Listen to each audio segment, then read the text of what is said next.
Good morning, good afternoon, amazing parents and all those who are going to be watching this video, whether you're a parent or not. I'm sure you know a parent. If you're not one yourself, you're an auntie, an uncle. I pray that this video is going to be a blessing. So, we're still in the mood of, in the spirit of Father's Day.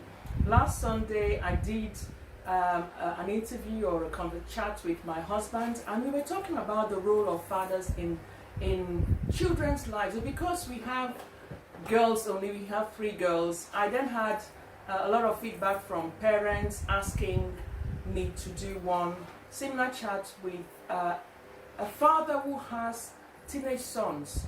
Now, people tend to think that it's easier to raise up girls than boys. So today we have a very able guest.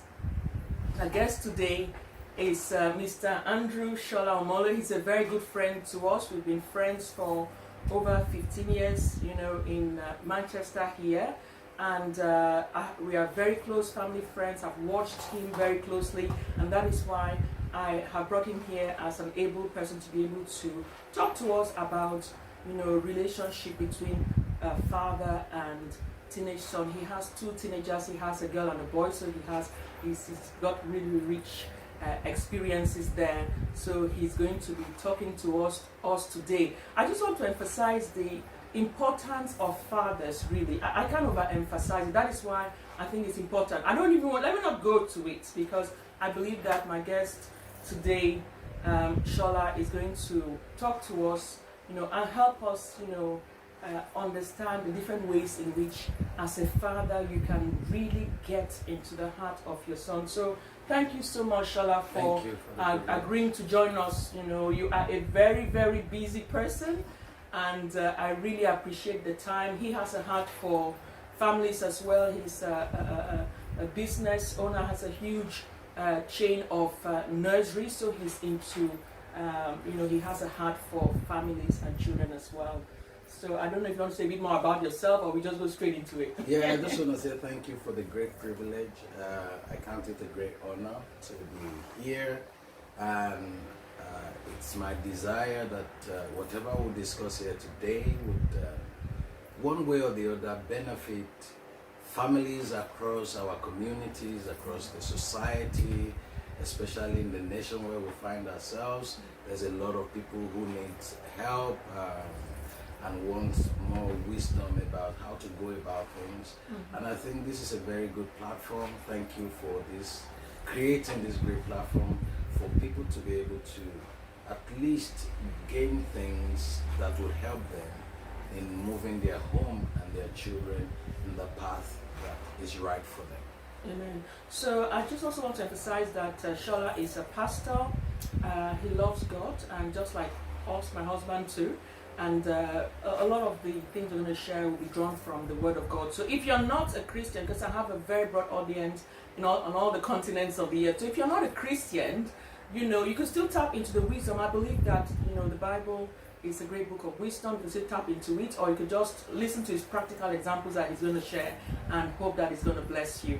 Okay, so let's get started. I'm going to start with a scripture I shared with my husband last week that was like a wow to me a couple of weeks ago when I read it. I've been reading that scripture, but this time I read it, I don't know why my mind was drawn to it in this way.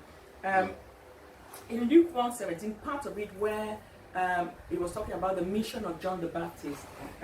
It's the part that touched me is the part where it says that one of his missions will be to turn the hearts of the fathers to their children.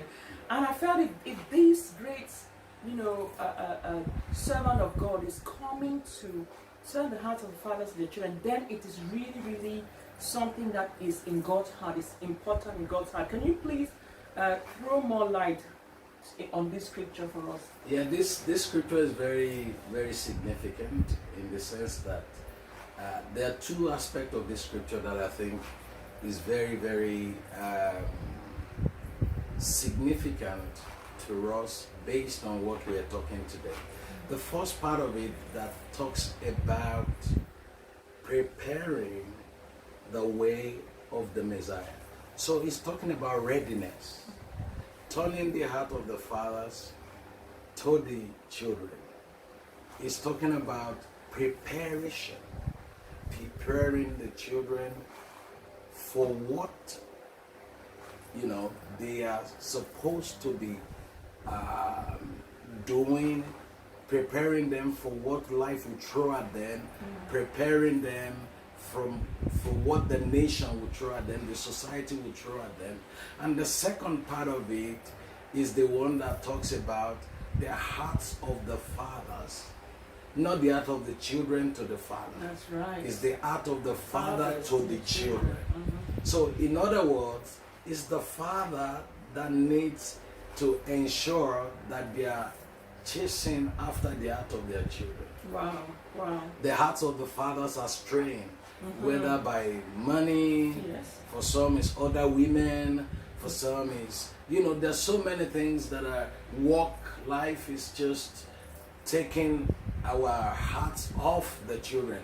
So this scripture, relative to what we're talking today, can be said to be turning our hearts back to the children in readiness for the things that the society will throw at them.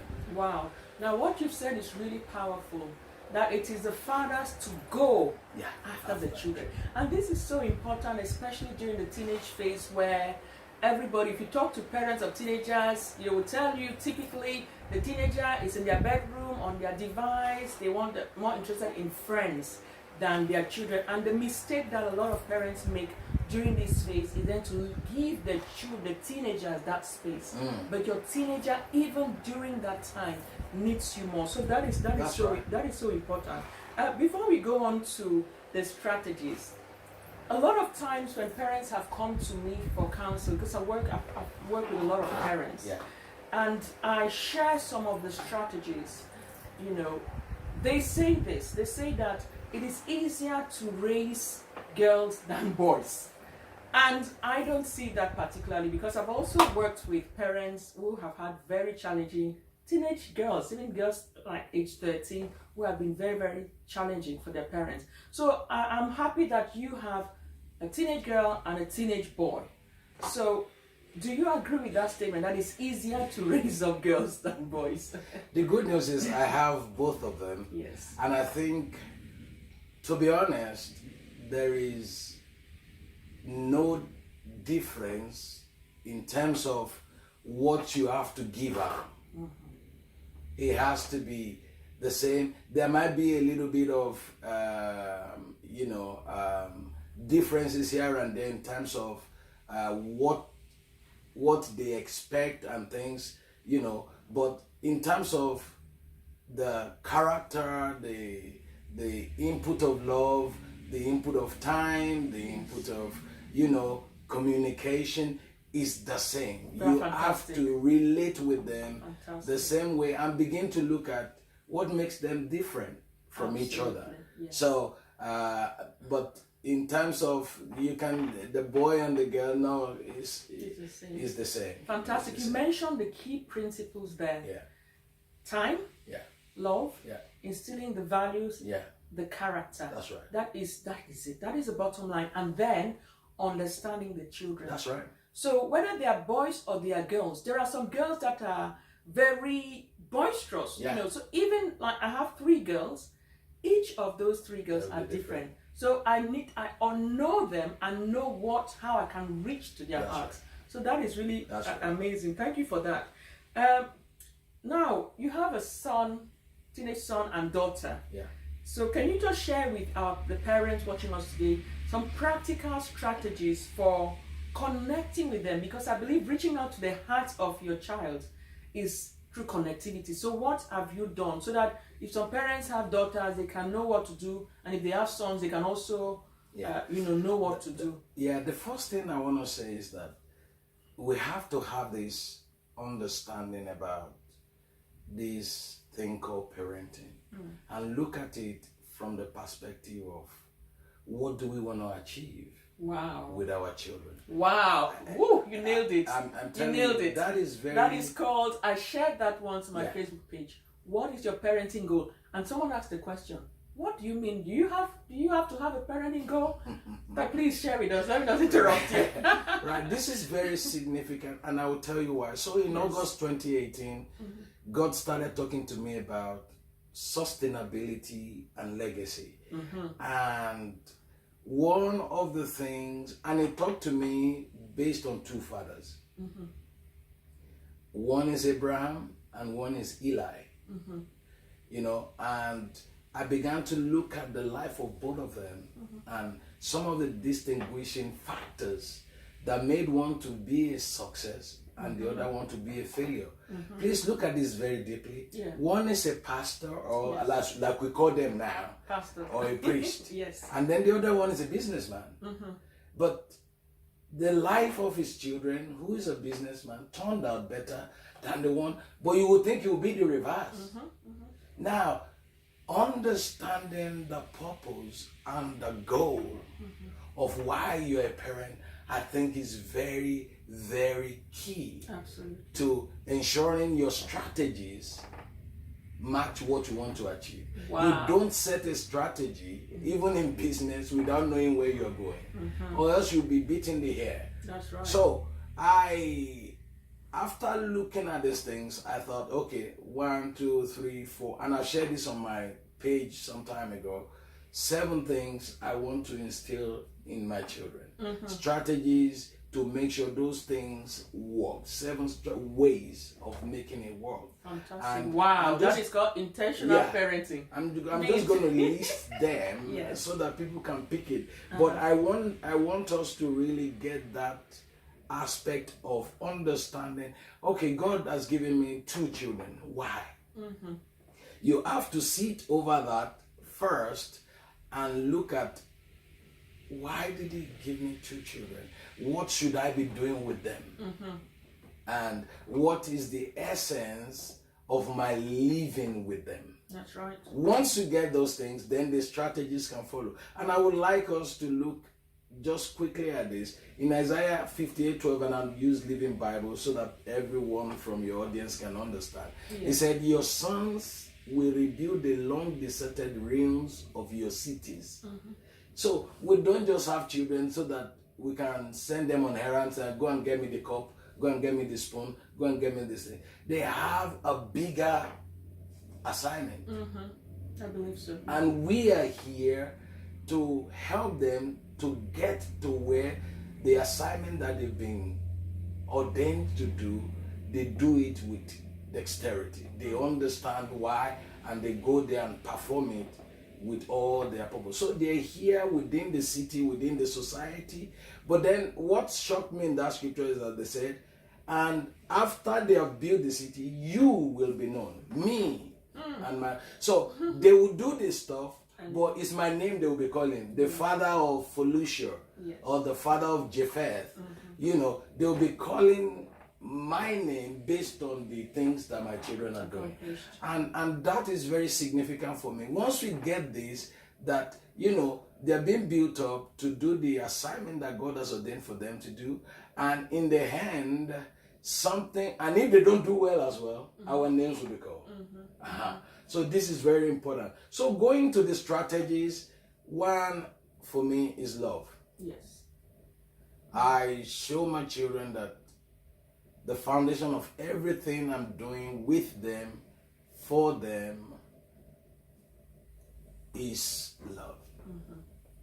I love you regardless. Yes. Unconditionally. Unconditionally. I love you no matter what. Yes. If I say hey to you, it's because I love you. If I say be, it's because I love you. I have no ulterior motives other than to see you become what the person that gave you to me would expect you to be. That's number one. We don't have a lot of time today, so I'm just going to list them out. Number 2 is time. Oh, wow. You can, I mean, we were away together the other time. You see how great that was with them. You know, they enjoyed it. We enjoyed it. We were able to communicate. Yes. Away from distractions. That's right. And that is very important. You don't have to be able to fly anywhere, but find somewhere, create the time. In the home, maybe yours is 7 o'clock in the night where you all gather together, you talk about things, and that is very essential. Again, I said that because of time, I'm just gonna. The third one is you have to open channel of conversation and communication. Fabulous. Conversation and communication. Conversation, communication is two-way. Yeah. So it's not just you talking. Give them time to talk as well, so that you can know what is in their heart. There are times I intentionally, my wife would normally take them, but there are times I say, I'll take them to school, I will drop them off, because I notice that when I'm in the car with them, they tell me a lot. Yes.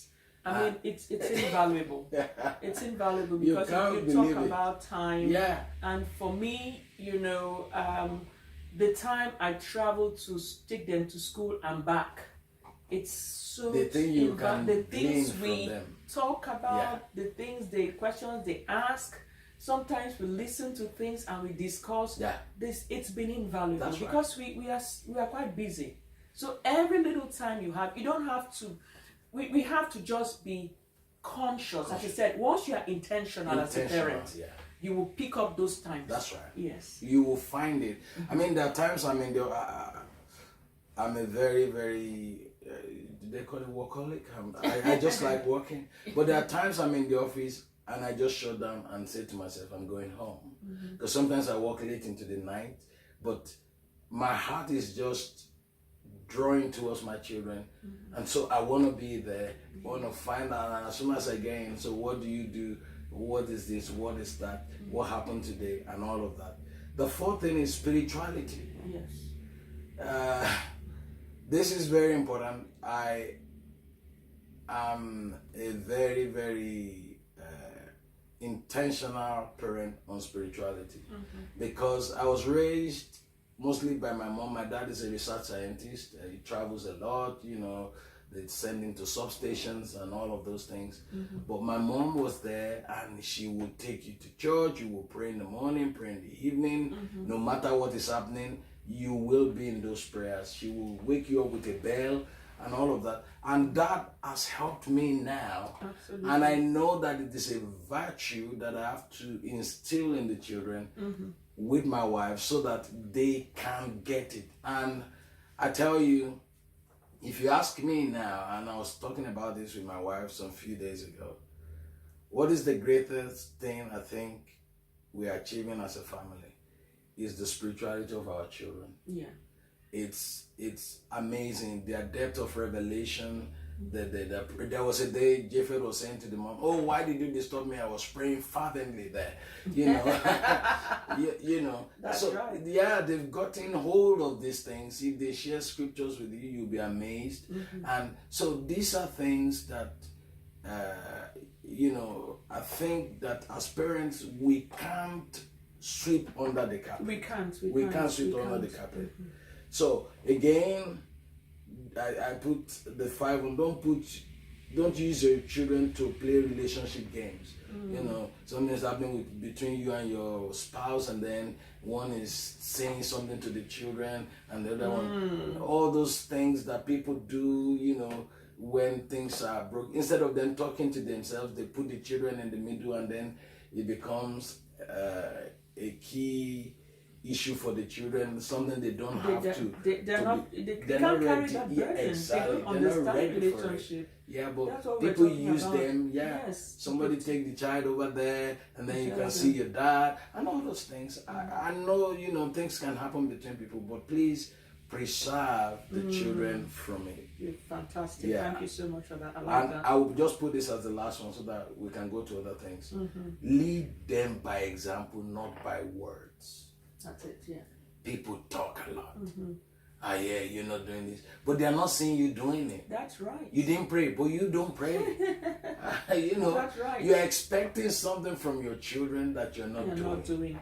And that is what William and I spoke about that on Sunday. That one of the reasons for failure in our parenting and in also passing on our faith is because we tend to have too personalities. Yes. A different personality when we are in church. We are, oh God, Oh, and I yeah. love God and I fear God. Oh, yeah. And then at home, we are something else with our wives. We are rash. We burst into anger. We don't talk. And, you know, and with our children, the same. And Yeah. how do you expect? Let me tell you this. There was a time, I think a few years ago, I was the pastoral oversight for the youth and the teenagers church. We have the youth church and the teens church. Yeah. And I used to go every Sunday. I would go. We have 2 services. I would do 4 services and then go there for the second service to be with them. And we did a questionnaire sometimes, and I gave it to all the children, and the things they said in there was shocking. Absolutely. So I said, "Oh, can I discuss this?" Mostly about their parents. Some of them don't like talking to their parents. They don't like even, you know, being around their parents. So I said, "Oh, can I share this with your parents?"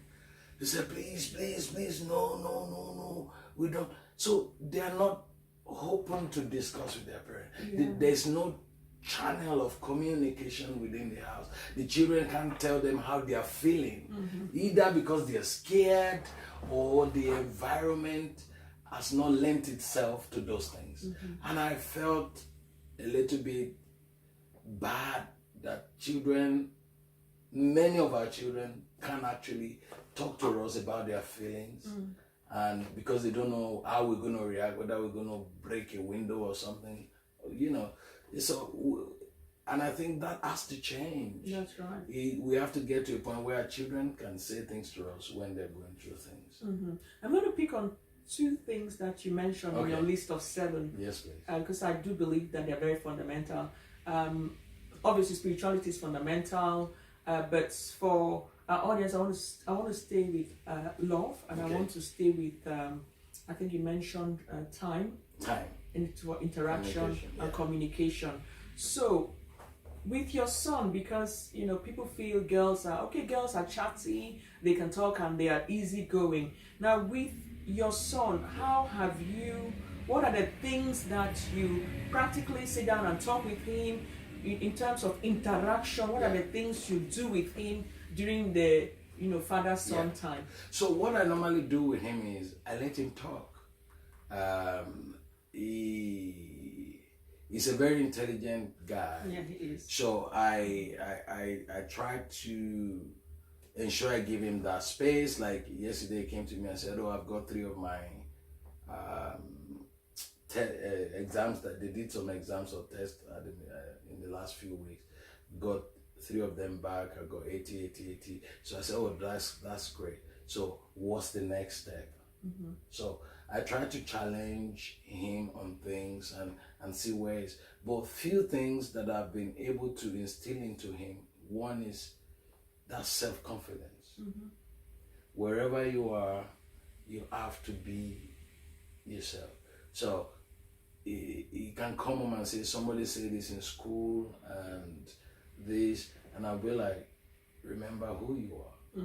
You know, helping him to find himself. Yes. Within the space that we find ourselves. So, Japhet, this is this. The second thing is I notice he has some strength. So, like in his school, he's one of the best actors, drama, and things like that. I don't say, do you want to be a film star? No, that's not. Because from that is where we'll pick communication. That's right. That's where we'll pick, interaction with people. Yeah. So I encourage him. They did a film, Lion King. I went and watched him. It was a star attraction there. And I think he did really well. And when we came out, I was praising him. And, parents there were saying, well done, is that your son? And this is what I'm saying. The parents there were saying, is that your son? Oh, he did well. So, that now, I then raise it for him and encourage him and tell him, you did excellently well. I love that. And I know if you carry on like that, not only use it to do drama, but when you get to this place, that will boost your confidence. The way you acted there was really great.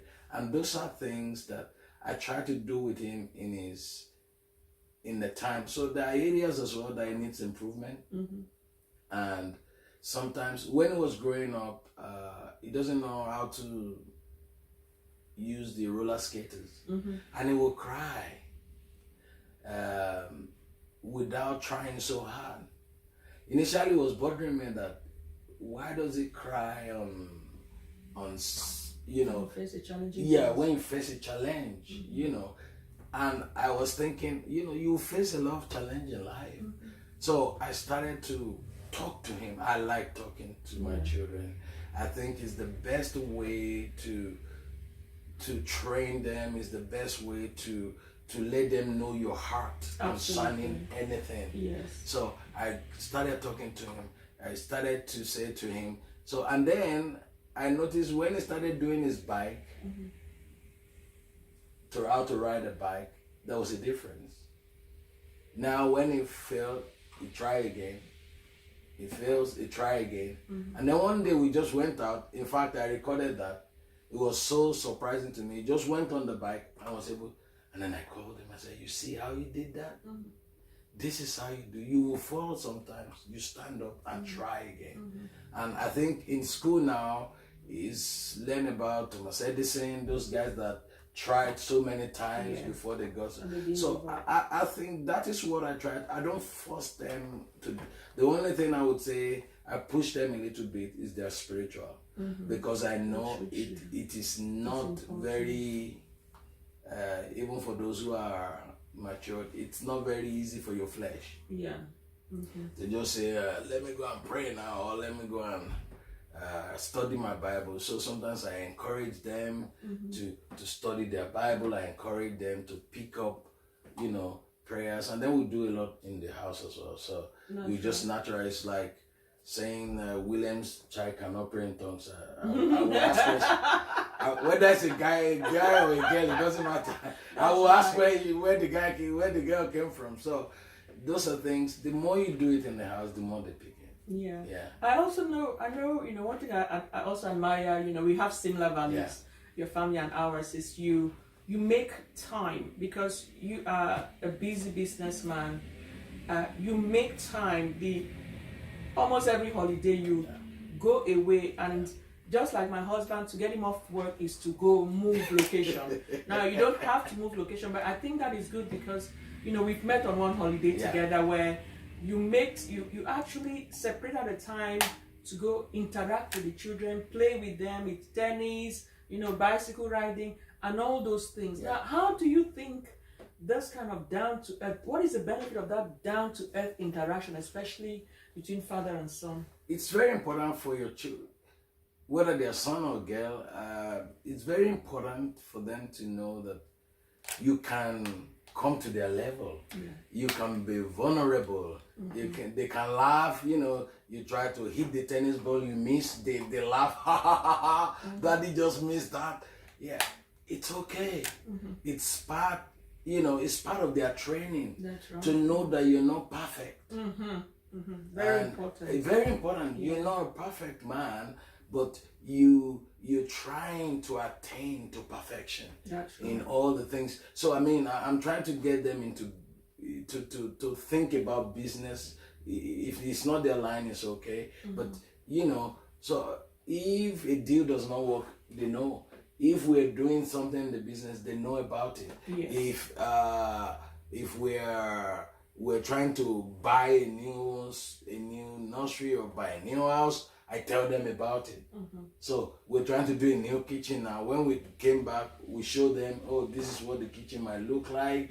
So they are involved in the day-to-day things. So, but when you then go outside of your normal schedule and they can see another side of you. That is right. That is powerful. Another side of you. That is powerful. That you're not just all about, have you dressed up for school? Have you read your books? But you can play. Yes. You can wear your boots and go and kick about with them. You know, they see you also interacting with other people on holidays. They are very, very amazed. Absolutely. I remember the first time we went to Center Parks, you know, and we were able to do things together. They were like, wow. You could see it in them that they were happy to do this and all of that. And, you know, someone might say, well, I don't have money to go there. just You going don't to the have to. park. Yes, go to Heaton Park. I when we were in mean, Manchester, yesterday we were wherever going to you play are. tennis in the park next to our house. So it's you don't have to travel far and You wide don't have to. before don't you have to. create that time and get to your children's level. Absolutely. And what do you think then is the impact of all of this on your son? Because when I see your son, I see, because typically teenagers, when you go to a lot of homes where there are teenagers, everybody is locked up in their area, on their device, not talking too much, especially in homes that are not very structured. Everybody just come down, take their food and go, and that kind of thing. But when when I come to your house and I see you all sat together, you know, in the sitting room, you could be watching something, The Apprentice or anything like that, you know, Dragon Den or something you're all learning from. You know, I could see your son, because it's a child I've seen grow, and it's amazing to see. That is why, you know, I'm so passionate about intentional parenting, because you can raise up a child to be anything you want if you know what you want the child to become. But this is a child that I've seen very quiet. Now he is a young teenager, outgoing, you know, plays, talks with his dad, knows what he wants, he's confident, he's focused, he's not swayed around by negativity on social media.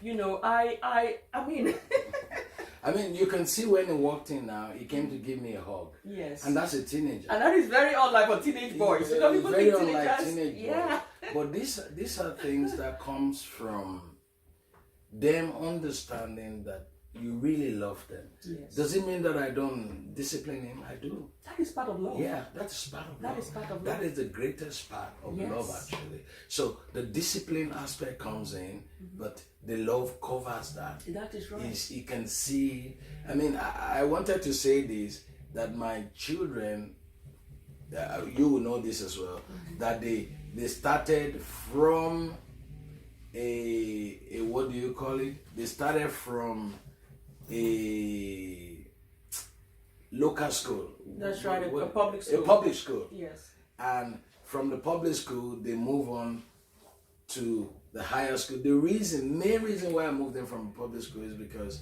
the teacher was saying he was answering a question too quick. And I couldn't understand that. That was not giving the right things for the chance for the other children. So I felt that was not good enough, and we moved. He wasn't pushed. Now, yes. He wasn't stretched. Yeah, he wasn't stretched. Now, he's so into me because he just knows that he has seen a lot from me that he wants to be like. And I think that is very, very important. Yes. And I feel that it is something that every parent has to have for their children. The fact that your child can trust you to a level. If they are going to school, on approach their teacher, they want me to be the one to go and do it. Yeah. And this is part of trust. Trust. And I have to say something about the trust. Parents think your children will just start trusting you. Oh no. No. Trust is you, earned. You earn it. You earn it. You earn it. Yes. By the things you do with them, the things you do for them. The things you say to them. It's like yesterday, my daughter wanted to eat, oh mom, I want to eat roasted fish. That's not what I was prepared to have as a family meal. Yeah. But you know what I did? I went ahead and I did the meal she wanted. Okay. So my first daughter today, she's been fasting for 3 days. Okay. I said, Mom, can you do some soup for me? Yeah. I'm going to go and do it. So when you do things for your children, you go out of your way, you show them that you value them. And I tell you, you love your children, you invest time to talk with them, you show them that they are valued. They are valued. You don't need to have too much money. You don't need to buy them the latest things. No. You are going to have children that they will be obedient. They will comply. They will follow you because they know that you have their best. You will not struggle to get them. No. You know, learning the things you're trying to instill in them. I mean, I've never had to force my children to do anything. One of the things I like most about being a father is the fact that my children, they trust me. They trust my judgment. Yes. They trust if I say, oh, let's talk about this and this is the thing.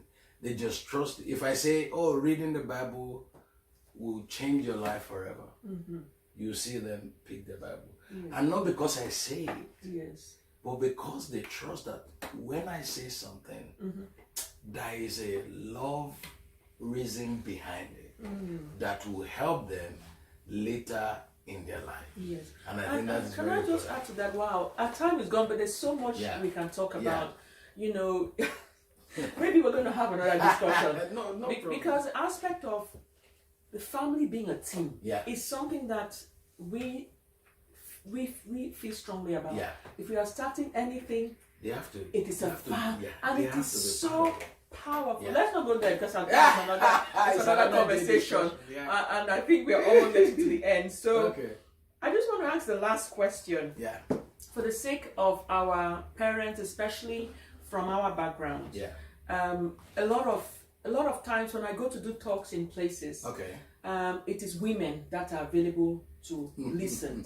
So it's as if the parenting role is a female role. Yeah. Now, my last question to you today will be: what do you perceive to your role? How do you perceive your role to be different to that of your wife in your parenting?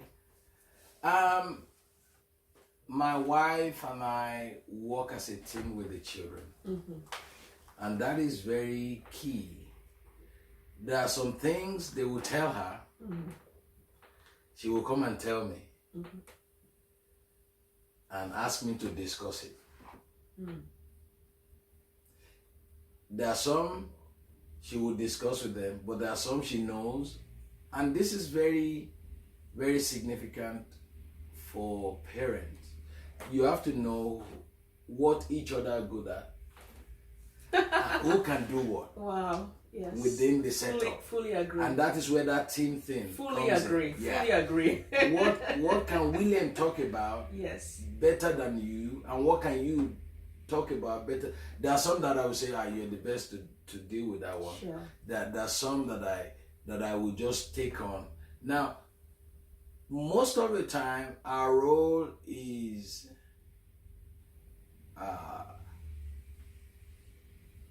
the one that you see day in, day out, but mine is mostly behind the scene. But there are some areas that you would definitely know I'm going to be the one that will do it. So, for example, when we're talking about the education, like you want to go and talk to the school, talk to the teacher. There are some courses that, they brought out recently. I had to go to the school and say, can you excuse him there?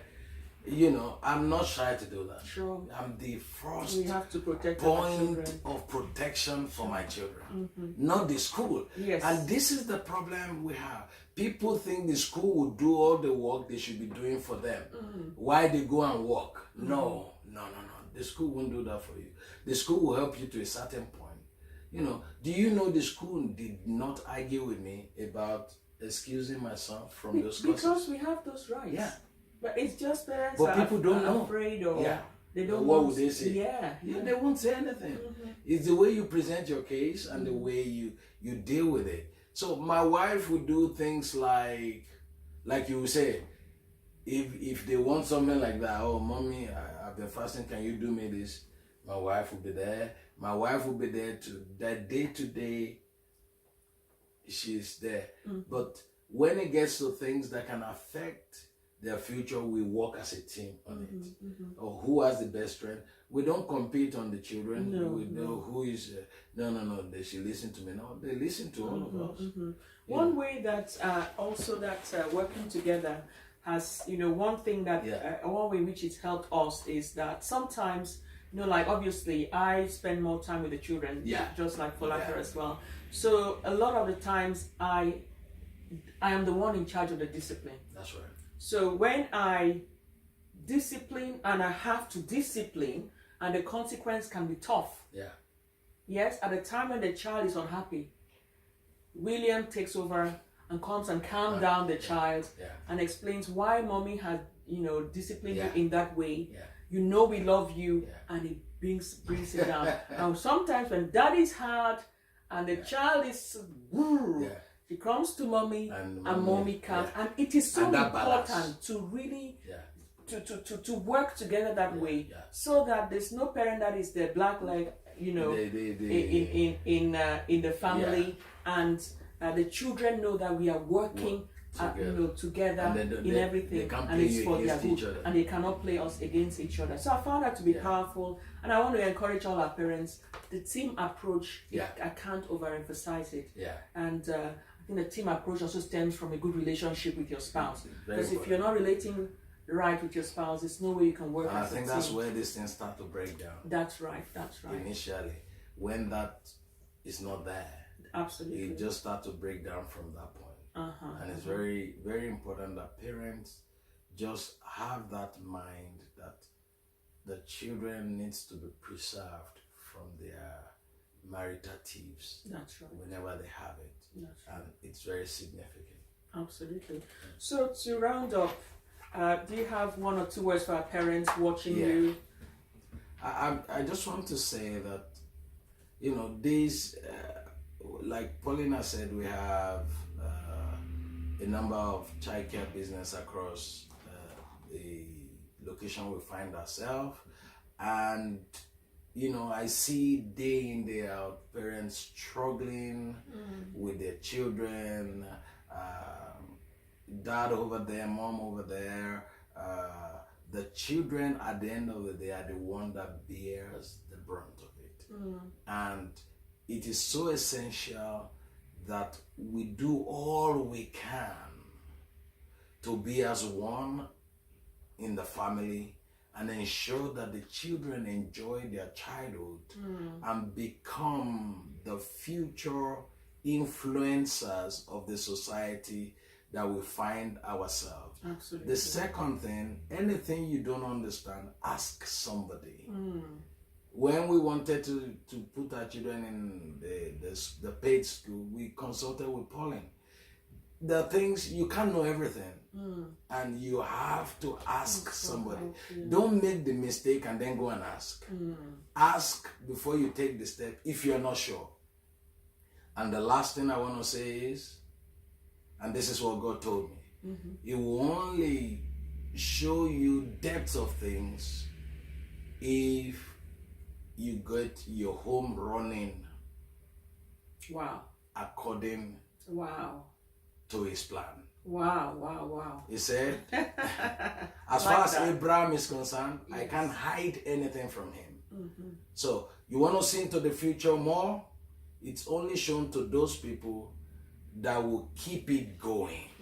Sustainability. God loves sustainability. Absolutely. Abraham, Isaac, Jacob. So He knows Abraham will tell it to Isaac, and Isaac will tell it to Jacob, and it goes on and on like that.